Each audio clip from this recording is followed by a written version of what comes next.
Welcome to everybody. Thank you very much for attending today. There's really two goals that we really have as a panel, and I think that we owe the audience. And we want you to leave here having learned something, and also to hopefully have some actionable items, some next steps. So if those two things happen for all of you out there, then this has been a successful event. The question that was always posed to us was, if you had $1 less to spend, where do you take it from? And thankfully, due to some of the investments we made in some of our analytics and leveraging the help of our partners, we were able to make those choices and still feel secure that we were going to be able to carry ourselves through and achieve the goals that media has. And I think that's important. Understanding the goals of the media campaigns lets you, it basically helps guide you in terms of what the media mix needs to be.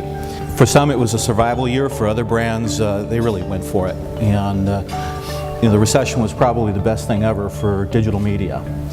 So it really brought everyone's focus in on it, and they understand the effectiveness of it. And I'll also go online as saying it's probably going to be the worst thing for digital media as well, because everyone continues to look at it as this lower funnel, event liquidation kind of strategy. And the fact is, digital can play in all levels of the funnel and has great effectiveness up and down. I worked in print. I'm looking at my bud Scott Timberlake here. He and I were in Automobile Magazine for years and years and never had so much fun, to tell you the truth.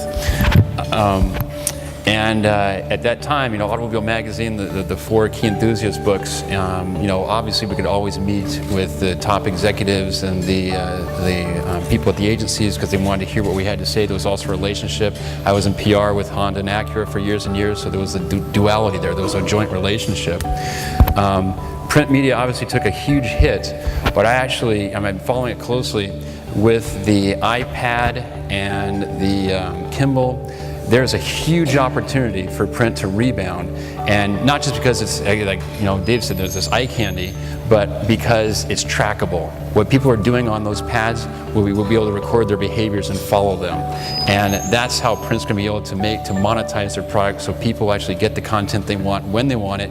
And again, Big Brother can be watching, so we as automotive marketers can make more intelligent decisions for our clients. Last year, as we said, everybody had to tighten their belts, and that forced us to really look hard, since Nissan doesn't have dealer ad associations, at how we were going to accomplish the Tier 1, Tier 2 needs. And we went, I think it's kind of been publicly talked about, that we went to what we call the Tier 1.5, a strategy. And that forced us to really think hard about the creative executions and the context in which they were distributed. We typically want to push on a specific product at a specific time, or there's a specific message. And if you can get in the loop by working typically with the agencies, they're going to know. And if you're respectful, you add value, okay, bring value to the table on an ongoing basis, you get permission to have that dialogue.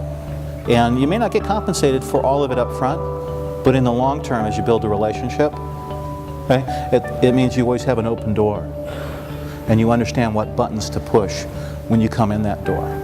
I sit in a very interesting seat because I've been on the client side, for both Honda, Acura, and Mitsubishi. I've been on the publishing side, I've been on the agency side for Toyota, and now I'm on the research side. And actually, when I get asked, I go, which one do you like best? And I'm like, well, they all have their upside. But, all of us, we're automotive marketers in Southern Cal. And when you talked about the relationship, David, there's no doubt to me that we got to treat people as humans. And the most important asset we have is ourselves and our personality. And you've got to be honest, you got to be straightforward. Be real. Don't come in with smoke and mirrors and saying you're able to do this sort of thing, and then when you get to the nitty-gritties with procurement, it turns out there's a lot more hidden underneath. That causes an automaker to be really frustrated because they had to take your idea and sell it up. That's not easy either. We're all salespeople in some sense or another. So when you do lock onto something that is pertainable or pertinent to the campaign, you got to feel real proud of that, but work closely with these guys on that, because it is a relationship. And then once you establish that trust, it's 10 times easier to get in the second time with something else that you have.